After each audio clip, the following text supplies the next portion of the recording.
You know what sounds really sexy until you're actually experiencing it? Growth.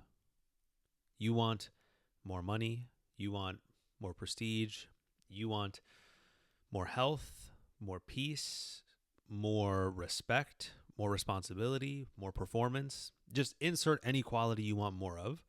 Sounds really sexy, right? Oh, yeah, I want to be that kind of person who is maxing out that meter in my own life. Well, I have a bit of bad news for you. Whenever you're actually trying to attain that thing, it will involve discomfort and it won't be fun. And let's make this really quickly, immediately tangible for you with a couple examples.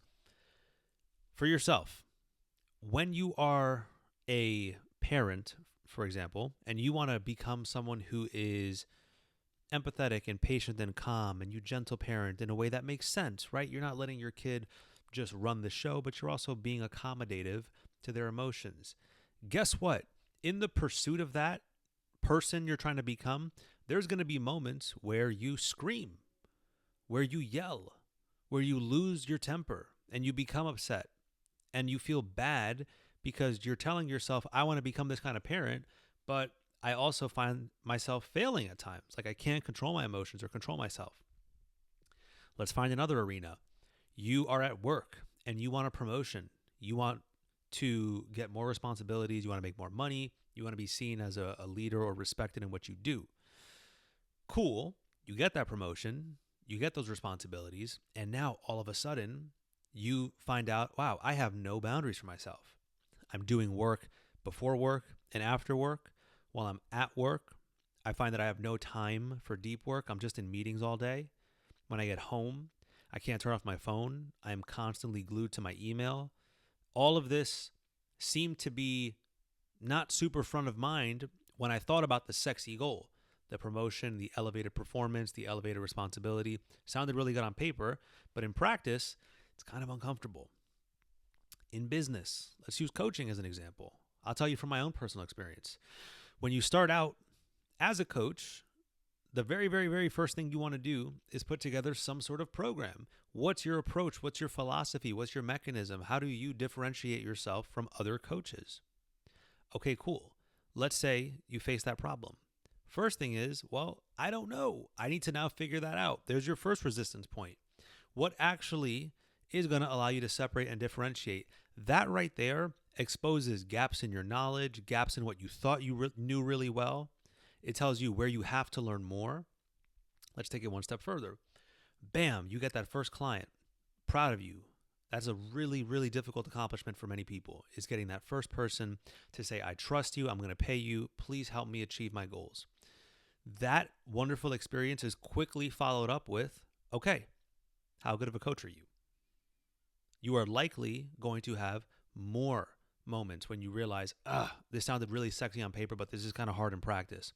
I need to work on this skill. I have to become a better listener. I need to ask better questions. Is my follow-up appropriate?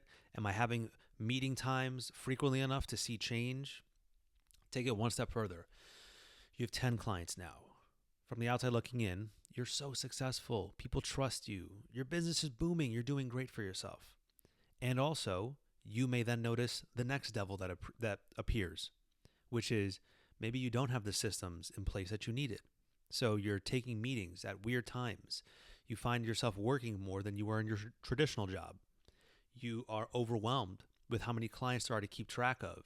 And you feel like, man, I was asking for all these things. I wanted the coaching program. I wanted the first client. I wanted the first 10 clients. But each time, something happens where all these different variables pour in that I wasn't aware of, and it makes me question, did I actually want that thing to begin with? That's why we're talking about this today, because I want to hammer home the point to you that life is a continuous, repeated exposure moment after exposure moment after exposure moments, that every time you pursue growth in some area, whether that's work, personal relationships, personal health, you name an area, parenting, if you have an aspiration to move up a level, get better in some way, a necessary devil for you to face is an exposure moment. Now, how do you define an exposure moment? All an exposure moment is a moment where you are quickly confronted with what you need to get better at. I recently had one with this viral reel that went ridiculous and just popped off. I'll be honest with you guys, I didn't feel excitement until probably a week later. The 6 days before that, 7 days before that, was me panicking. I don't have the capacity for this. I DM my followers. I can't DM all these people. How am I going to make content anymore? If I'm stuck in the DMs for 4 hours a day, I don't have any time to make stories and make content. What am I supposed to do? How do I accommodate this? Conversations are 4, 5, 6 days old. I usually have a way quicker turnaround time. That new level exposed a new devil for me. And that was an exposure moment for me. And here's the real quick shift that I want you to understand. Life gets a lot more fun. Things get easier and better when you start to accept that the exposure moments need to happen in the exact way that they happen. When you lose your temper with your child and you feel disappointed because you yelled or you didn't handle a situation properly, no need to have any guilt, shame, or blame directed toward yourself. That is the exact kind of thing that had to happen in order for you to become more patient, more empathetic, and more gentle. At work, when you got that promotion and that first performance review told you you didn't live up to expectations, you didn't actually do what you said you were going to do. At home, you were ignoring family more than you thought. You felt like you were failing in all these areas.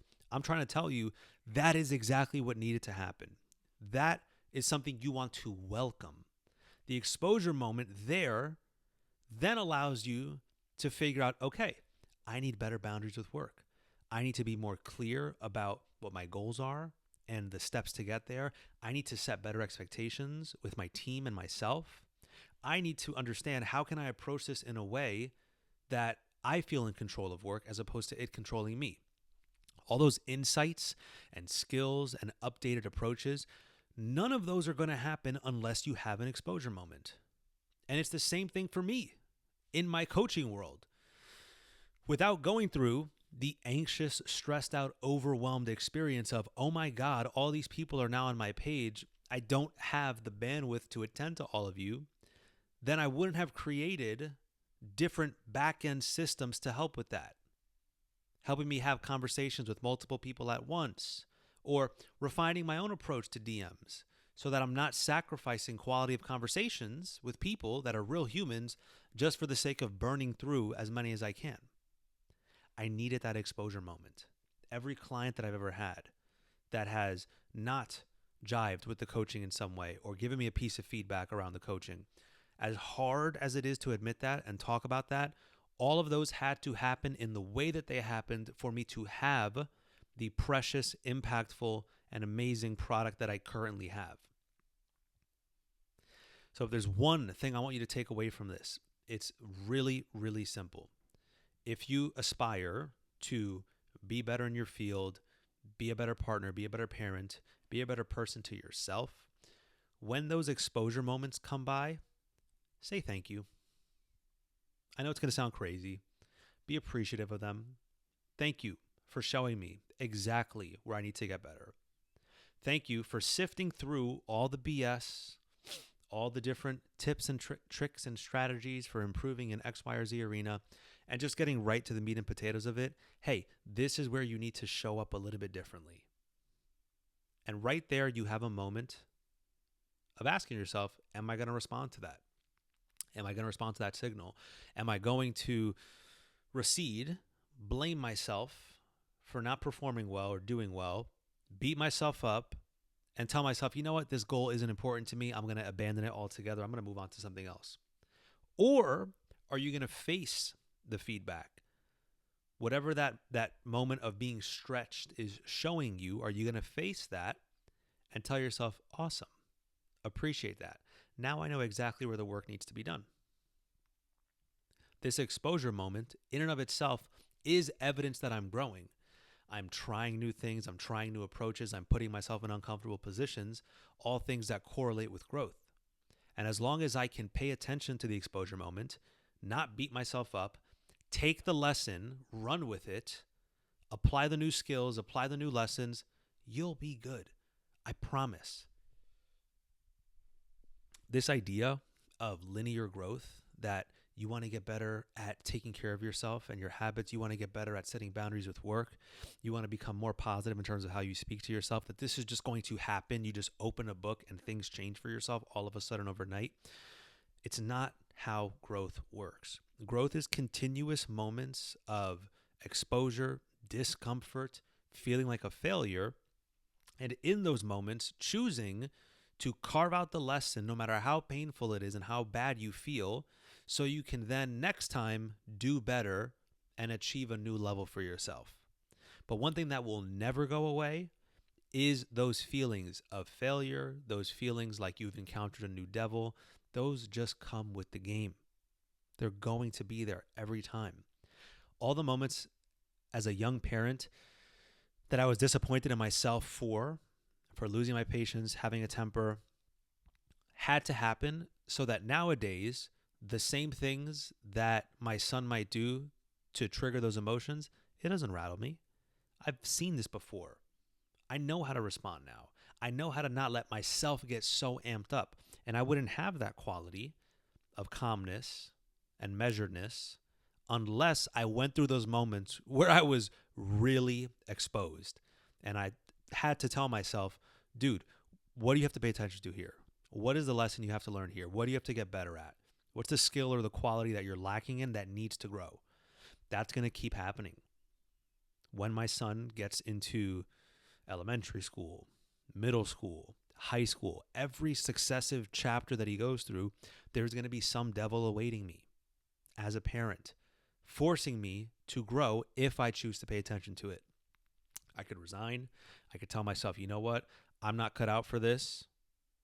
Keep doing your thing. I'm just going to keep trying to parent and meet you with the same parenting philosophy that I had when you were 2 years old, now when you're 18. That's not what I want to do. Each and every time I want to pause, allow myself to receive that lesson of what needs to change or what needs to be done differently, go find the resource or the help to improve that quality and level up. Become a different person. Keep changing, keep evolving, keep growing. That's how we continually move in the direction of growth, aspire to become the individuals that we want to become. But again, do not avoid the exposure moments. Embrace them.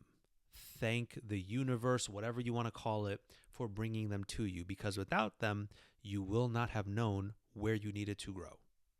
So my question for you is, what is a recent exposure moment you've had? Was there something in your own personal health journey around sticking to habits that made you realize, okay, this was fun, but I didn't expect I was going to encounter this? Or in your work, okay, awesome, I was trying to do this new thing at work, but all of a sudden it made me realize I was lacking in this area: communication, skills, collaboration, whatever it is. Let me know what that exposure moment is. I promise whatever you end up listing out, 1 million other people have experienced before. If there's one thing that I'm starting to realize the older and older I get, there's no such thing as unique experiences. There are so many people that can relate to the most nuanced and specific and particular troubles, challenges that you're going through. So share it. You might find a point that you can connect with someone else on. But let me know down below what has been a recent exposure moment for you. Otherwise, always a pleasure chatting. Till next time. Peace.